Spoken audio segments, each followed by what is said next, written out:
ሰላም ጤና ይስጥልኝ ውድ የአናለ ሚዲያ ተከታታዮች፣ የሰዓቱን አጫጭር ዘገባዎች ይዤላችሁ ቀርቤያለሁ። ከሀገር ውስጥም ሆነ ከሀገር ውጭ የምናቀርባቸው ትኩስ መረጃዎች እንዲደርሳችሁ ቻናላችንን ላይክ፣ ሼር፣ ሰብስክራይብ በማድረግና የደወል ምልክቱን በመጫን አብራችሁን ቆዩ።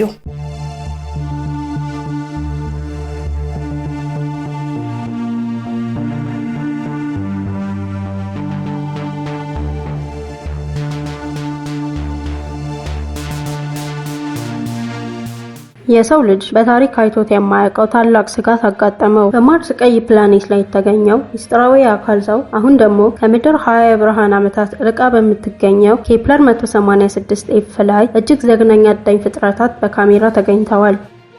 ናሳ የላከውን መንኮራኩር በደቂቃ ውስጥ እንድትወድም ያደረጉት እነዚህ ፍጥረታት እነማን ናቸው? ዓለምንስ ለምን አስጨነቁ? የዓለም መንግስታትስ ለምን ተሰበሰቡ? ሳይንቲስቶች ምን እያስጠነቀቁ ነው? የሚሉትን ዝርዝር መረጃዎች ይዘንላችሁ ቀርበናል።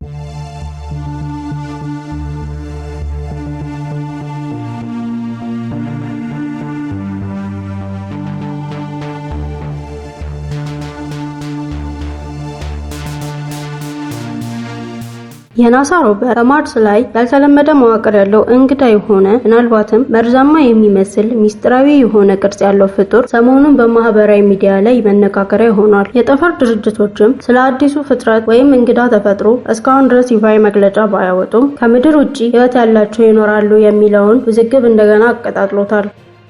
ይህም በማርስ ዙሪያ በሚዞሩ ሳተላይቶች ከፍተኛ ጥራት ባላቸው ምስሎች የተቀረጸ ፍጥረት ሳይንቲስቶችና የጠፈር አድናቂዎችን ግራ አጋብቷቸዋል። አንዳንድ ባለሙያዎች ተፈጥሯዊ ሊሆን እንደሚችል እየተናገሩ ሲሆን፣ ሌሎች ደግሞ በቀይ ፕላኔት ላይ የህይወት ምልክቶችን ሊያመላክቱ ይችላሉ ብለው ይከራከራሉ። ከናሳና ከገለልተኛ የስነ ፈለክ ተመራማሪዎች የተውጣጡ ባለሙያዎችም ፎቶዎቹን መርምረዋል። ደረስንበት ባሉት ውጤትም ይህ የፀሐይ ስነ ስርዓት ውስጥ ካሉ ትላልቅ ሸለቆዎች ውስጥ አንዱ በሆነው በቫሊስ ሜሪኔርስ አካባቢ የተገኘው 2 ሜትር ርዝመት ያለው ጭራቅ የተዘረጉ እግሮችና እስካሁን ድረስ በቀይ ፕላኔት ላይ ከታየው ማንኛውም ነገር የተለየ የሰውነት መዋቅር ያለው ፍጥረት ያልተለመደ የኢኮሎጂካል ክስተት ነው ብለዋል። የሴራ ትንታኔ አራማጆችም ናሳ እውነቱን እየደበቀን ነው የሚሉ ወሬዎች በፍጥነት ያሰራጫሉ። በተለይ ደግሞ በማርስ ላይ አንድ ወቅት ህይወት ሊኖር የሚችልባቸው ፍንጮች እንደ ውሃ መገኘት ሰዎች ማንኛውንም ለየት ያለ ምስል ከፍጥረት ጋር እንዲያያይዙት አድርጓል።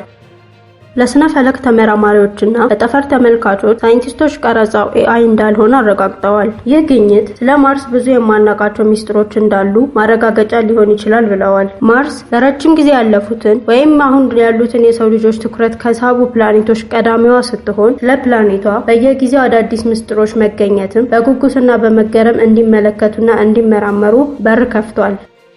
በዚህም የሰው ልጅ በማርስ ላይ ለማሳረፍ ሀያላን ሀገራት እየሰሩ በሚገኝበት ወቅት እንደዚህ ግራ አጋቢ ፍጥረት መታየቱን ተከትሎ ምሁራንም ለምድሪቱ አደጋ እንዳያመጡ ሙከራቸውን እንዲገቱ እያስጠነቀቁ ይገኛሉ።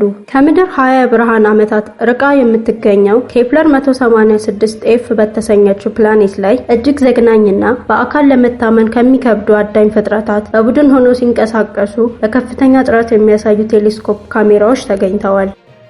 ላለፉት 6 ወራት ከሩቅ ጠፈር የሚመጡ እንግዳ የሬዲዮ ሞገዶችን ሲከታተል የነበረው የናሳ ግዙፍ አንቴና መነሻው ከነዚሁ ፕላኔት አድርጎ ነበረ። ሳይንቲስቶች የላኩት ሰው አልባ መንኮራኩርም ፕላኔቷ ላይ ባረፈ በደቂቃ ውስጥ እነዚህ ፍጥረታት ቪዲዮን ቀርጻ ልካለች። ሆኖም ግን ምስሉን እንደላከች በአንዱ ፍጡር ጥቃት ተሰባብራ መውደሟ የጉዳዩን አሳሳቢነት ከፍ አድርጎታል። እንደ ባለሙያዎች ገለጻ ከሆነም እነዚህ ፍጥረታት የሰውነት አወቃቀራቸውም ቆዳቸው እንደ አዞ ጠንካራና የሚለጠጥ ሲሆን አጥንቶቻቸው ደግሞ ከብረት በጠነከረ ንጥረ ነገር የተገነቡ ይመስላሉ።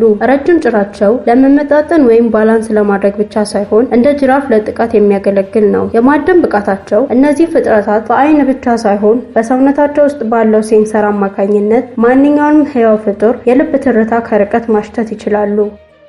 የመኖሪያ አካባቢያቸውም ፍጥረታቱ በፈራረሱና ጭጋጋማ በሆኑ ስፍራዎች ውስጥ ይኖራሉ። ይህም ቀደም ሲል በዚያች ፕላኔት ላይ የነበረ ሌላ ስልጣኔ በእነዚህ ፍጥረታት ሳይጠፋ እንዳልቀረ ከፍተኛ ጥርጣሬን ፈጥሯል። ይህ ግኝት ይፋ ከሆነ በኋላ ላይ የተባበሩት መንግስታት ድርጅት ለጸጥታው ምክር ቤት አስቸኳይ ስብሰባ ተቀምጧል። ጥያቄውም እነሱ ወደኛ ከመምጣታቸው በፊት እኛ ምን ማድረግ አለብን የሚል ነበረ። አንዳንድ የጠፈር ተመራማሪዎችም እንደሚሉት እነዚህ ፍጥረታት አሁን ያሉበት ፕላኔት ላይ ምግብ እያለቀባቸው እየራቃቸው ስለሆነ ወደ አቅራቢያቸው ያሉ ፕላኔቶች ለመሰደድ መንገድ እየፈለጉ ሊሆኑ ይችላሉ የሚል ስጋት አለ። ዶክተር ሊያ ካሳሁን ለዜና ማሰራጫዎች ሲናገሩ እነዚህ ፍጥረታት እኛ እስካሁን ካወቅናቸው ህይወት ያላቸው ነገሮች ሁሉ ይለያሉ። የማሰብ ችሎታቸውም ምን ያህል እንደሆነ ባናውቅም የማጥቃት ስልታቸው ግን እጅግ የተራቀቀ ነው።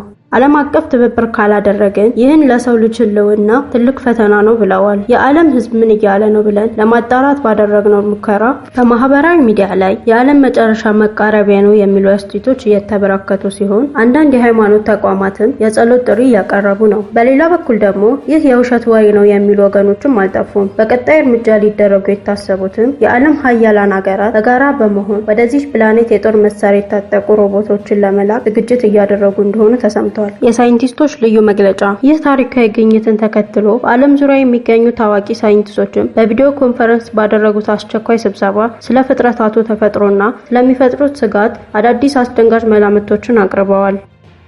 የስነ ህይወት ተመራማሪው ዶክተር ማርከስ ዶን እንደገለጹት እነዚህ ፍጥረታት ተራ የተፈጥሮ ውጤቶች ላይሆኑ ይችላሉ። በምስሉ ላይ የምናየው የቆዳ ቀለማቸውና የጡንቻ አወቃቀራቸውን እንደሚያሳየው ፍጥረታቱ በከፍተኛ ጨረር ውስጥ መኖር እንዲችሉ ሰውነታቸው የተለወጠ ይመስላል። ምናልባትም እነዚህ ፍጥረታት በዚህ ፕላኔት ላይ በነበረ የኒውክሌር ጦርነት ምክንያት የተፈጠሩ ውጤቶች ሊሆኑ ይችላሉ ብለዋል።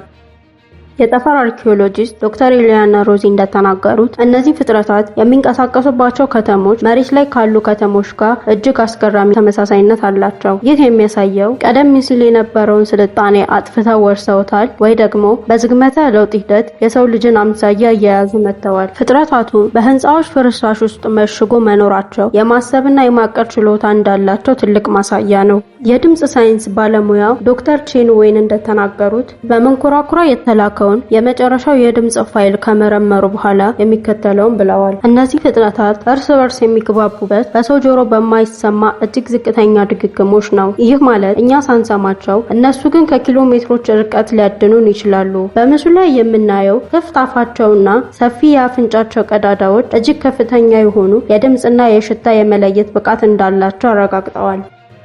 ዶክተር አማራ ኦካፎርድ ደግሞ የከፋውን ስጋት እንዲህ ሲሉ አስቀምጠውታል። በፕላኔቷ ላይ ያለው የከባቢ አየር እየተሟጠጠ በመሆኑ እነዚህ ፍጥረታት አዲስ መኖሪያ መፈለጋቸው የማይቀር ነው። አሁን ባለን መረጃ መሰረት የእነሱ ፕላኔትና የምድር ስበት ተመሳሳይነት አላቸው። ይህ ማለት ወደ ምድር ቢመጡ ያለምንም መቸገር ሊላመዱና ሊራቡ ይችላሉ። የጠፈር መከላከያ ስርዓታችንን በአስቸኳይ ማጠናከር አለብን ሲሉ ተናግረዋል። የሳይንቲስቶቹ መደምደሚያ ሳይንቲስቶቹ በአንድ ድምጽ የደረስንበት ውሳኔ ወደ ፕላኔቷ ምንም አይነት የሰው ልጅ ያለበት ጉዞ እንዳይደረግ ነው። ምክንያቱም የቫይረስ ስጋት ፍጥረታቱ ወደ ምድር ሊያመጡት የሚችሉት የማይታወቅ የጠፈር ባክቴሪያ የሰው ልጅ ሊያጠፋ ይችላል። የመረጃ ዝርፊያም ፍጥረታቱ የላክነውን መንኮራኩር ቴክኖሎጂ ተጠቅመው የምድርን አቅጣጫ ሊያውቁ ይችላሉ የሚል ስጋትን አስቀምጠዋል። ይህ መረጃ ለሰው ልጅ ታሪክ ትልቁ ስጋቱ ነው። እናንተስ እነዚህ ፍጥረታት ወደ ምድር ቢመጡ ምን ታደርጋላችሁ? ሀሳብ አስተያየታችሁን በኮመንት ሴክሽን ላይ አሳውቁን። ለሀና ለሚዲያ አዲስ ከሆናችሁ ሰብስክራይብ በማድረግ ቤተሰብ ይሁኑ።